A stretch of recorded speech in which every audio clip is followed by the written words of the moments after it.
Speaker recognizes Representative Roberts. Thank you, Mr. Speaker. Tonight is one of those nights in our job where, at least from my perspective, and perhaps from my caucus's perspective, where there's real highs and lows. To be addressing this issue tonight, when this bill was voted out of committee 7:30 last night, when so much time and diligence and thoughtfulness was put into the decision on Medicaid expansion, Medicaid reform, whatever you'd like to call it. A comprehensive issue, a complicated issue, just as I see House Bills 4813 and 4815. But I don't see the same type of commitment to rigor and to understanding of what is the best thing to do to not just solve the problems for Inkster and Buena Vista, but for all of the struggling school districts in Michigan that have been already talked about this evening. Over 100 schools that are struggling financially. Some of us can argue it's because of per pupil cuts, it's because of the recession, people who've lost their jobs, lost their homes, hits to the tax base that impacts our schools. And what I understood is a discussion to talk about how to deal with these struggling school districts. It then got narrowed down to the school districts that had 2,500 students or less. And now an amendment has been added to not deal with those schools, but only deal with 2 specific school districts. So rushing through and legislating for 2 school districts. I agree, we should have a public debate about this. But I think we should have a public debate about this issue before we vote on these bills tonight. I think it's a fair question to ask, do we have too many school districts in the state of Michigan? And perhaps we do.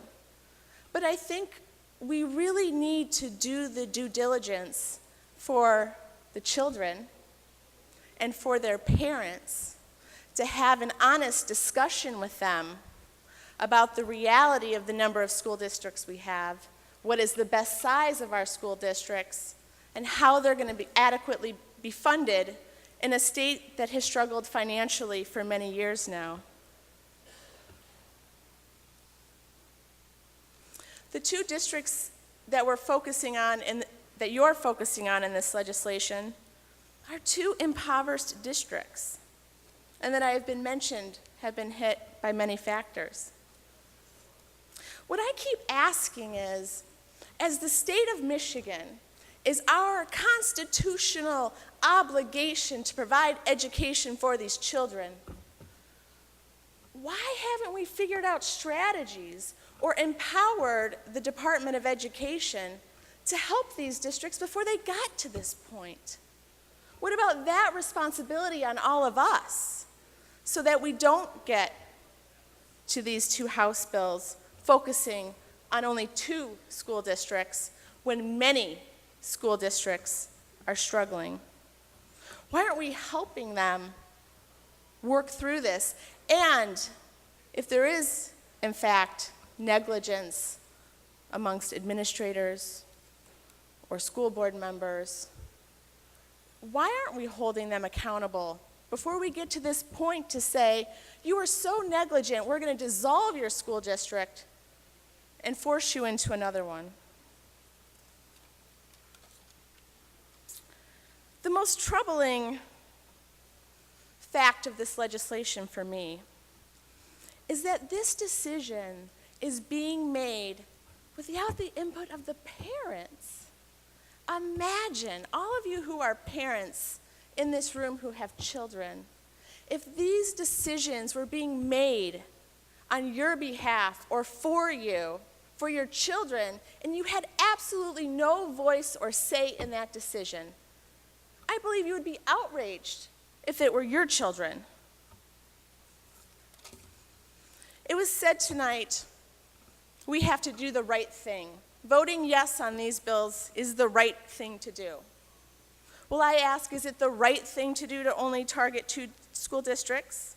Is it the right thing to do to make these decisions for kids without talking to their parents? Is it the right thing to rush this tonight so we can go on a 2-month break? And I will also say, I'm willing to work all summer long. I'm willing to work all summer long. Is it the right thing to do to cut almost $1 billion from school aid last session when this is our outcome? Is it the right thing to do to rush this without the deliberation, without the study, without the rigor, without coming to a comprehensive solution to the many issues that are impacting our school districts all throughout the state of Michigan? I know what the outcome is going to be when the board opens and we vote on these 2 House bills. But I truly wish that the outcome would be different, that we would not rush this legislation tonight, but that we would work together to solve these problems with our school districts for the sake of our schools. So I will ask you to oppose these bills tonight. Thank you, Mr. Speaker.